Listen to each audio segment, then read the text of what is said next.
There's not always a way to pick the perfect route that avoids a reroute. If you're crossing multiple center sectors or multiple tracons, something is likely to change. Filing a detailed route can make your initial clearance smoother, but most controllers are fine with you filing direct if the system accepts it. Just be prepared to copy a full route reroute if air traffic control has to give you one.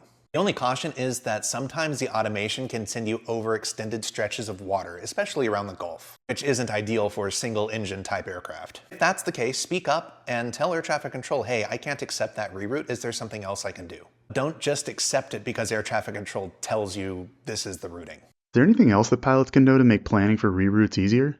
Sometimes reroutes are just part of the system. An IAH is in east operations, which means they're using runway 9, 8 left, and 8 right. Some westbound and northbound corridors shift.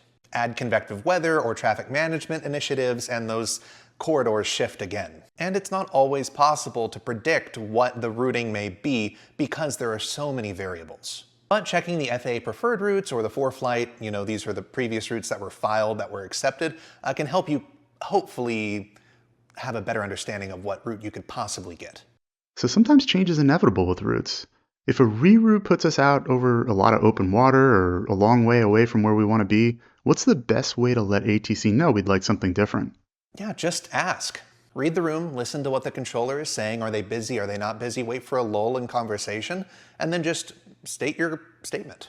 And if you can, propose something different, like, hey, we can't go over the water. Can we go to this VOR? Can we do this airway instead? Try, any chance we could go direct Lafayette, or any chance we could go direct Leeville to stay north of this weather? And then if you do suggest a VOR or a waypoint that's not on your flight plan, be sure to include where you want to tie that back into your flight plan. So, hey center, any chance we could go direct Leeville and then pick up Y280, or hey center, any chance we could go direct White Lake and then direct Audad? That shows that you've thought it through, and it makes the coordination easier for the controller because we're not having to get that out of you later.